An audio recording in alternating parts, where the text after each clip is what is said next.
come up off that neck into the trends. See a lead be the band. Evening, and welcome to another episode of Post Game Podcast. We got some more breaking news out of Detroit.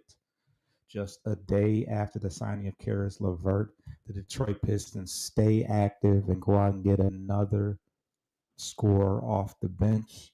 The best shooter in Miami history, Duncan Robinson, another former U of M grad, is joining the Detroit Pistons. This was made final. It was by way of sign and trade.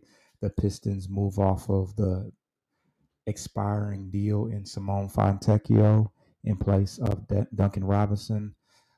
Yesterday, he announced that, or a couple of days ago, Duncan Robinson announced, I think it was Sunday, that he would be opting out of his last year in Miami for a contract that was worth $20 million. And he will now sign a 3-year, $48 million offer with the Detroit Pistons. Now, a lot of people are up in arms about this deal. They say they overpaid for Duncan Robinson. And on paper, that may be valid. I mean, like I said, he's one of the premier three-point shooters. He averaged 11 points a game last year, but he shot 39% from three on pretty high volume. And the first year of the contract is the only fully guaranteed year. He's going to be paying them, like I said, the Pistons are going to be paying him $16 million, but the second year of that deal is only partially guaranteed, and the third year is fully non-guaranteed. So we're really on the hook for the first year, none of the last year, and only part of the second year. So if for some reason things don't work out, or if we decide that we want to move off this deal, or want to cut ties with him, we are not on the hook for the full $48 million. So we may not end up ever paying that full amount if we decide we don't want to. This is a player that is excels at the spot up position, but he, as you can see in the graphic, he does have the ability to create and get to the basket. He can also score off of dribble handoffs and off of screens. So he's a guy that has a pretty wide repertoire as far as ability to score. But he's a creator, but he's a guy that if need be can start. I think that playing alongside a playmaker by the likes of Cade Cunningham will do him well. I mean, he did make $100 million already in his career without having the ability to shoot the basketball. We know how valuable the floor spaces are in this day and age, and he wasn't paid for no reason.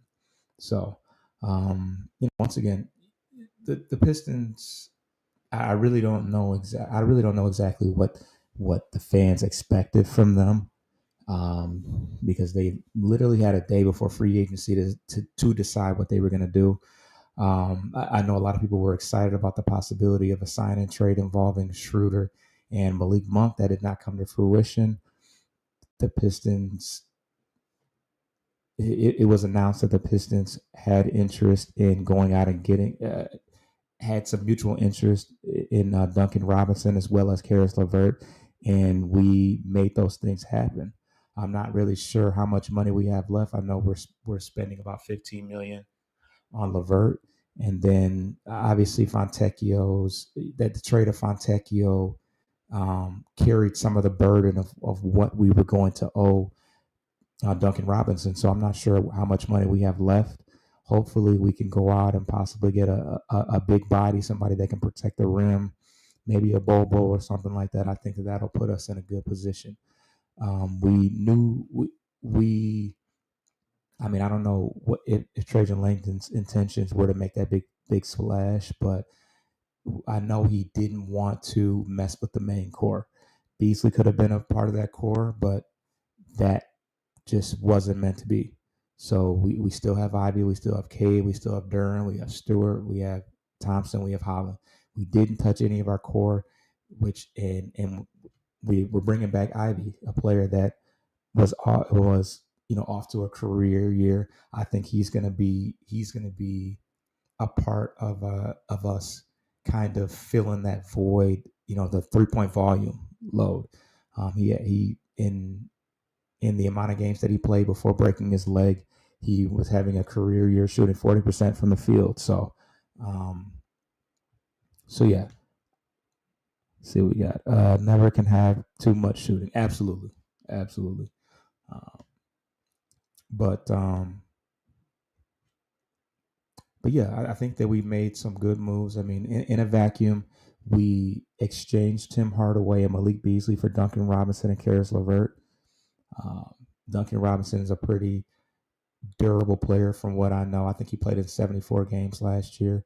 LeVert has been more durable than he was for a period of time in Cleveland, and we were able to make those moves without, um, you know, shaking anything up as far as some of our young players. They can continue to develop, and hopefully from within we can create a championship team with the players that we have.